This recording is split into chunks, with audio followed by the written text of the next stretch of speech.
Hello everyone, welcome back to your own channel Scientia. जैसे कि आप लोग जानते हैं, हम हमारे चैनल पे इन्वायरमेंट स्टडीज़ एंड साइंस की प्रिपरेशन कर रहे हैं कॉम्पिटिटिव एग्ज़ाम्स के लिए। अगर आप चैनल पे न्यू हो तो चैनल को सब्सक्राइब कर लीजिए। आज हम बात करेंगे वो चैप्टर्स जो आपके PTET CTET exam paper 1 and paper 2 दोनों एग्ज़ाम्स के लिए इम्पोर्टेंट है। वो कॉमन चैप्टर्स के बारे में आज बात करेंगे। आज जो हम चैप्टर डिस्कस करेंगे वो है नेचुरल रिसोर्सेज। हमने अगर बात करें, ये चैप्टर डिटेल में डिस्कस कर लिया है। आज इसके एमसीक्यू करेंगे। अगर आपने पहले ये चैप्टर रीड नहीं किया है तो आप कर लीजिए, सो दैट आपके ईजिली एमसीक्यू सॉल्व हो पाए। स्टार्ट करते हैं। हमारा फर्स्ट एमसीक्यू है the main two type of natural resources are. Natural resources two types के होते हैं, आपने बताना है वो कौन कौन से हैं।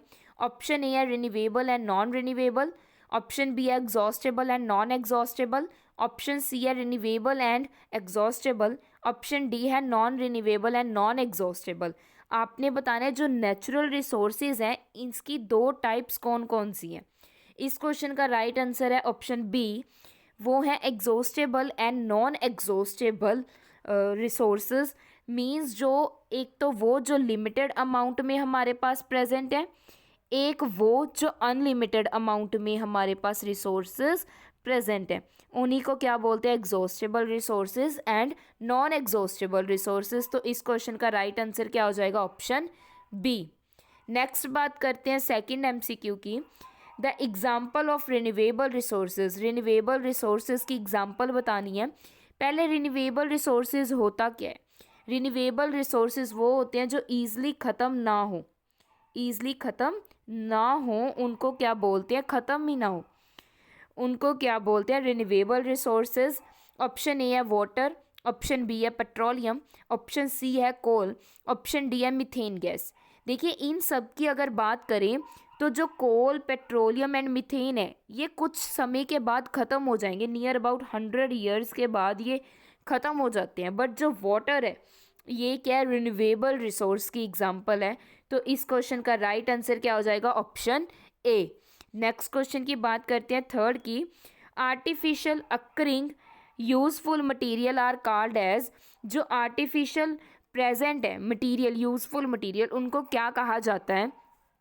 ऑप्शन ए है man made resources, option B है रिन्यूएबल रिसोर्सेज, ऑप्शन सी है exhaustible resources, option D natural resources. तो आपने बताना है जो आर्टिफिशियली प्रेजेंट है हमारे पास मटेरियल जिनको हम यूज़ करते हैं उनको क्या कहा जाता है।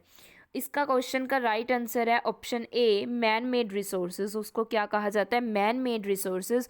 वो रिसोर्स जो ह्यूमन के द्वारा प्रिपेयर किए जाएं, तैयार किए जाएं, उसको मैन मेड रिसोर्सेज कहते हैं। जैसे कुछ सैटेलाइट्स की बात करते हैं। आर्यभट्टा हमारी फर्स्ट सैटेलाइट थी इंडिया की, आर्यभट्टा। अब इसकी बात करें, ये क्या है, आर्टिफिशियल रिसोर्स है। आर्टिफिशियल रिसोर्स क्यों है, क्योंकि ये किसके द्वारा बनाई गई थी, ह्यूमन के द्वारा बनाई गई थी, ये मैन मेड है। और नेचुरल कौन सी होती है, जो कुदरत के द्वारा प्रिपेयर हो, तैयार की गई हो। जैसे अगर मैं बात करूँ मून, तो वो कौन सी है, नेचुरल रिसोर्स है। और जो आर्टिफिशियल क्या है, जो मैन मेड रिसोर्स होते हैं। क्लियर। नेक्स्ट क्वेश्चन की बात करते हैं। The sense of responsibility is essential while using which of the natural resource। Option A है मैन मेड, ऑप्शन बी है कल्चरल, ऑप्शन सी है renewable, option D none of this. वैसे तो अगर बात करें, हमें रिस्पॉन्सिबिलिटी हर रिसोर्स को यूज़ करने के समय यूज़ करनी चाहिए।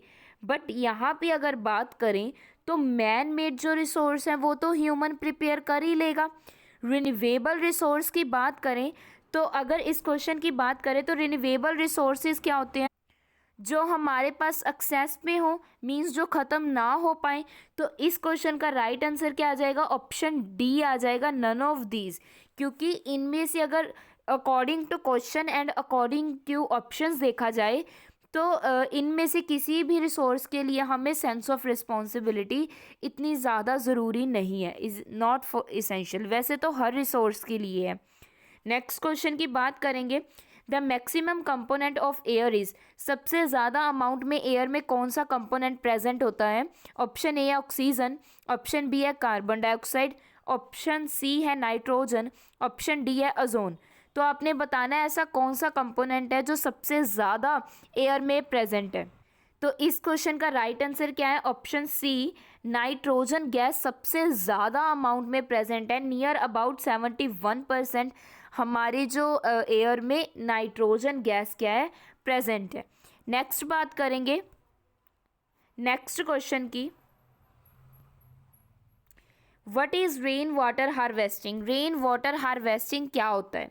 ऑप्शन ए है collection and storage of rain water and use for harvesting, option B है cleaning of rain water and use for harvesting, option C है misusing of rain water, option D है none of these. देखिए rain water harvesting नाम से ही clear है, बारिश का पानी जिसको हम क्या है? हार्वेस्टिंग के लिए यूज़ करते हैं। तो इस क्वेश्चन का राइट आंसर क्या हो जाएगा? ऑप्शन ए, पहले रेन वाटर को हम कलेक्ट करते हैं रूफ्स के ऊपर, मींस रूफ पे, छत पे, फिर वो उनको स्टोर किया जाता है उस रेन वाटर को, और फिर यूज़ किया जाता है किसमें? हार्वेस्टिंग के समय पे। क्लियर? नेक्स्ट बात करेंगे नेक्स्ट एमसीक्यू की, the distribution of natural resources is dash distributed all over the world. जो नेचुरल रिसोर्स हैं इसकी जो डिस्ट्रीब्यूशन है नेचुरल रिसोर्स की पूरे वर्ल्ड में किस वे में है? ऑप्शन ए है इक्वली, ऑप्शन बी है प्रपोर्शनली, ऑप्शन सी है इनइक्वली, ऑप्शन डी है ऑल ऑफ दीज। सभी के सभी ऑप्शन ठीक है।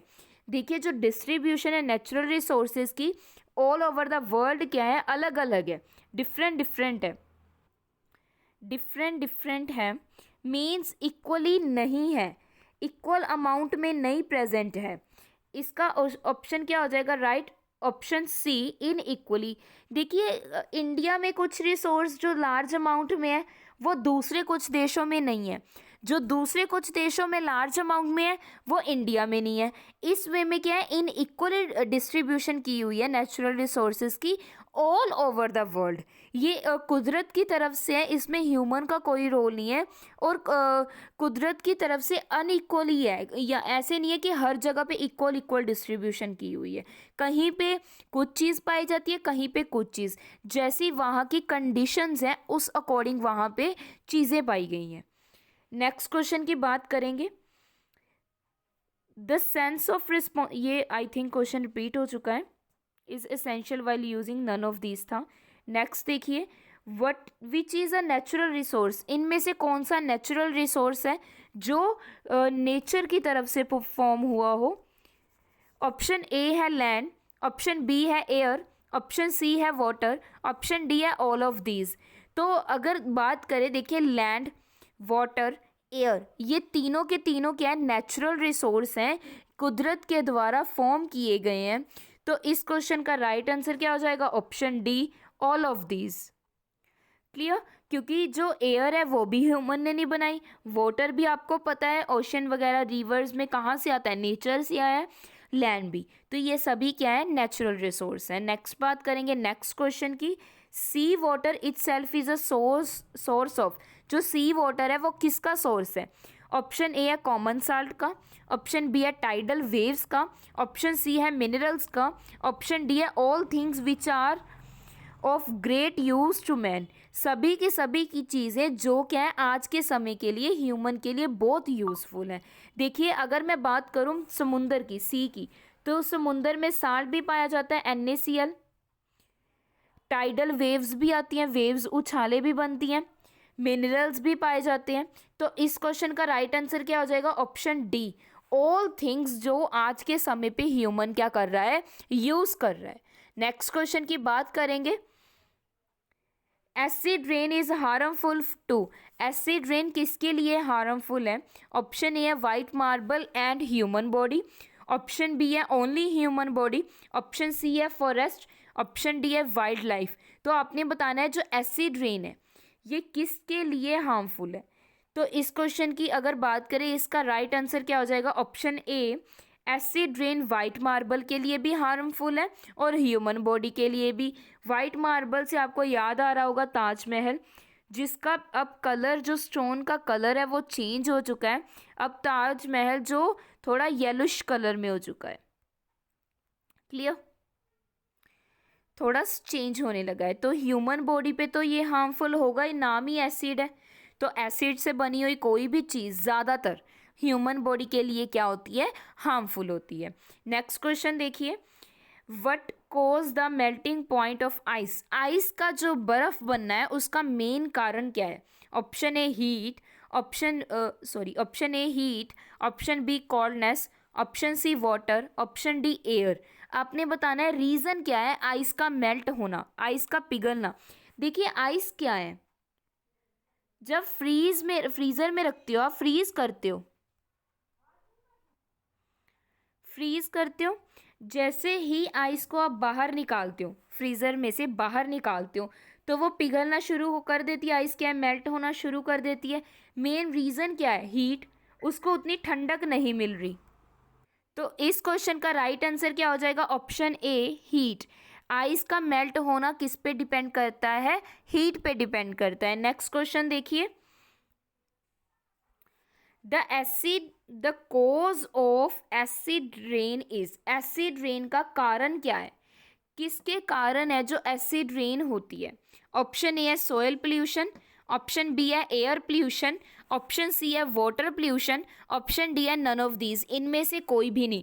मेन कारण बताना है एसिड रेन का, जिसकी वजह से जो रेन है एसिडिक होती है, उसका मेन कारण क्या है? इस क्वेश्चन का राइट आंसर है ऑप्शन बी, एयर पोल्यूशन। देखिए हमारी जो एयर है इसमें कुछ पोल्यूटेंट्स आके क्या है? मिक्स हो जाते हैं। कुछ पोल्यूटेंट्स मिक्स हो जाते हैं, जिसकी वजह से वो किस में मिक्स हो जाते हैं? हमारे क्लाउड्स में जो वाटर है उसमें मिक्स हो जाते हैं, और इसकी वजह से जो रेन होती है वो कौन सी होती है? एसिडिक होती है। तो इसका मेन कारण क्या है? एयर पोल्यूशन है। ठीक है जी। नेक्स्ट क्वेश्चन की बात करेंगे। नेक्स्ट क्वेश्चन देखिए, what should be used by a man allot? ऐसी कौन सी चीज़ है जो ह्यूमन बीइंग बहुत ज़्यादा अमाउंट में यूज़ कर रहे हैं? अलॉट का मतलब होता है बहुत ज़्यादा अमाउंट में। ऑप्शन ए है रिन्यूएबल रिसोर्सेज, ऑप्शन बी है non renewable resources, option C है बोथ ए एंड बी, दोनों के दोनों ठीक है, ऑप्शन डी है नन ऑफ दीज, या फिर इनमें से कोई भी नहीं। अगर बात करें आज के ह्यूमन की, तो इस क्वेश्चन का राइट आंसर होगा ऑप्शन ए, रिन्यूएबल रिसोर्सेज। देखिए आज के समय पे जो ह्यूमन है उसने ज़्यादा यूज़ रिन्यूएबल रिसोर्सेज का करना शुरू कर दिया है। इसका जो यूज़ है वो बढ़ गया है, इंक्रीज़ हो चुका है as comparison to non renewable resource. क्योंकि इससे क्या है, अगर बात करें जो सेव कर पाते हैं, मेनली ये हमारे पास लार्ज अमाउंट में प्रेजेंट है। तो ज़्यादातर ह्यूमन रिन्यूएबल रिसोर्स को आज के टाइम में क्या करते हैं? यूज़ करते हैं। आपने ये बोथ वाला ऑप्शन देख के कन्फ्यूज़ नहीं होना है। इसका राइट आंसर क्या है? ऑप्शन ए है। नेक्स्ट क्वेश्चन की बात करते हैं। Formation of coal in coal mines is a dash process. Coal mines में जो कोल बनता है वो कैसा प्रोसेस है? ऑप्शन ए है रैपिड, मींस रैपिड का मतलब होता है फास्ट। रैपिड का मतलब क्या होता है? फास्ट। ऑप्शन बी है वेरी स्लो, बहुत स्लो प्रोसेस है। ऑप्शन सी है इमीडिएट, मींस नॉर्मल सा, मींस इमीडिएट का मतलब है उसी समय, साथ के साथ किसी चीज़ का तैयार हो जाना। ऑप्शन डी फास्ट, मींस तेज़ है। अगर इस क्वेश्चन की बात करें तो फॉर्मेशन है जो कोल की, कोल माइंस में, वो बहुत ही स्लो प्रोसेस है, वेरी स्लो प्रोसेस है। तो इस क्वेश्चन का राइट आंसर क्या हो जाएगा? ऑप्शन बी हो जाएगा। नेक्स्ट क्वेश्चन देखिए, the main cause of acid rain. Acid rain का मेन कोज क्या है? क्या कारण है जिसकी वजह से एसिड रेन होती है? ऑप्शन ए है NO2, nitrogen oxide, nitrogen sulphide. Option B है सोडियम कार्बोनेट। ऑप्शन सी है सल्फ्यूरिक एसिड। ऑप्शन डी है HNO3 and H2SO4, nitric acid and sulphuric acid. तो देखिए, अगर मैं बात करूँ इस क्वेश्चन की, तो आपको ये क्वेश्चन तो बहुत ज़्यादा इम्पोर्टेंट है, मोस्ट इम्पोर्टेंट है, क्योंकि एसिड रेन पे क्वेश्चंस बनते हैं। तो मेन जो इंग्रेडिएंट्स हैं, जो एसिड रेन का कारण है, वो एक तो सल्फ्यूरिक एसिड H2SO4, एक है नाइट्रिक एसिड HNO3, एंड अगर बात करें इसके अलावा कार्बोनिक एसिड भी है H2CO3। ये मेन क्या है, इंग्रेडिएंट्स हैं, मेन कारण है किसका, एसिड रेन होने का, मेन कंपोनेंट है। तो इस क्वेश्चन का राइट आंसर आपको पता चल ही गया होगा, option D, nitric acid and H2SO4 sulphuric acid. Clear. Next बात करते हैं नेक्स्ट एमसीक्यू की। Who is the largest consumer of natural resource. जो नेचुरल रिसोर्स है उसका लार्जेस्ट कंज्यूमर कौन है। कंज्यूमर का मतलब क्या होता है, जो सबसे ज़्यादा कंज्यूम करे, खाने को खाए भी कह सकते हो आप, कंज्यूम करना। ऑप्शन ए है प्लांट, ऑप्शन बी है एनिमल्स, ऑप्शन सी है फिशेस, ऑप्शन डी है मैन। तो लार्जेस्ट कंज्यूमर बताना है आपने किसका, नेचुरल रिसोर्स का। तो इसका राइट आंसर क्या है, ऑप्शन डी, मैन। मैन सबसे ज़्यादा कंज्यूम कर रहा है नेचुरल रिसोर्सेज को, मीन्स ज़्यादा यूज़ कौन कर रहा है, मैन कर रहा है आज के टाइम पे। नेक्स्ट क्वेश्चन की बात करेंगे। Where is the intercalary meristem located in a plant body. ये प्लांट की किस पार्ट में इंटरसेलरी मेरिस्टम प्रेजेंट होती है, प्लांट के कौन से पार्ट पे। ऑप्शन ए की बात करें, ग्रोइंग टिप्स ऑफ स्टेम, जो जहाँ से क्या है वो ग्रो होना शुरू करते हैं। टिप्स मतलब वहाँ की जो नोक पे जो शुरू होती हैं स्टेम की, वहाँ से। इसके बाद ऑप्शन बी है growing tips of root, root की जहाँ पे रूट ग्रो करती है। ऑप्शन सी है बेस ऑफ द लीव्स और इंटरनोड्स, ऑप्शन डी है बेस ऑफ द स्टेम। आपने क्या बताना है कि जो कहाँ पे इंटरसेलरी मेरिस्टम किसको बोलते हैं, उसकी पोजीशन क्या है। तो अगर मैं बात करूँ, आपने अगर ये मेनली कहाँ पे पाई जाती है, बेस पे पाई जाती है। किसकी बेस पे, बेस ऑफ लीव्स। जो लीव्स हैं मीन्स पत्ते हैं, उनके क्या है बेस पे पाए जाते हैं, और इंटरनोड्स पे जहाँ पे ये क्या है ग्रोथ कर सके। इंटरनोड्स वो स्टेम की भी हो सकती हैं और लीव्स की भी हो सकती हैं, दोनों की इंटरनोड्स पे। तो इस क्वेश्चन का राइट आंसर क्या हो जाएगा, option C, base of the leaves और इंटरनोड्स। नेक्स्ट क्वेश्चन की बात करेंगे। नेक्स्ट है cuscuta is an example of. जो कैस्केटा है वो किसकी एग्जाम्पल है। ऑप्शन ए है सेप्रोफाइटिक प्लांट्स, ऑप्शन बी है पैरासाइटिक प्लांट्स, ऑप्शन सी है सिम्बायोटिक प्लांट्स, ऑप्शन डी है ऑटोट्रोपिक प्लांट्स। देखिए, जो मेन बात करें, इन सब की डेफिनेशन आपको पता होना चाहिए, मोस्ट इम्पॉर्टेंट है। और इसी पे जो क्वेश्चंस बनते हैं, ऐसे नहीं है आपको यही पूछेंगे, और भी कुछ पूछ सकते हैं। तो आपको पता होना चाहिए कि किसकी कौन सी टाइप है। क्लियर। तो अगर आपको ऐसे नहीं पता होगा तो आप कंफ्यूज हो जाओगे, अगर आपको डेफिनेशंस ही नहीं पता। तो इसकी अगर बात करें, ये कौन से प्लांट्स होते हैं, पैरासाइटिक प्लांट्स होते हैं। ये देखिए पीटेट में आया हुआ है ये क्वेश्चन, 2016 के पीटेट में ये क्वेश्चन आया हुआ है। और जो पीछे वाला भी था ये भी पीटेट 2016 में आया हुआ है। दोनों क्वेश्चन क्या है, 2016 में आए हुए हैं। इसकी अगर मैं बात करूं, ये आपको पता होना चाहिए, जो कैस्केटा है ये किसकी एग्जाम्पल है, पैरासाइटिक प्लांट्स की। क्लियर। आई होप आपको सभी के सभी एमसीक्यूज समझ आए होंगे और अच्छे लगे होंगे। आपको एक हिंट ज़रूर मिल गया होगा कि कैसे एमसीक्यू बन सकते हैं जितनी भी मैंने वीडियोस डाली हैं। तो प्लीज़ फोकस रखिएगा, जो हम एमसीक्यू करते हैं उनके रिलेटेड और भी एमसीक्यू आप करके देख सकते हो। आई होप आज की वीडियो आपको समझ आ गई होगी। अगर कोई भी डाउट होता है तो आप ईज़िली कमेंट करके पूछ सकते हो।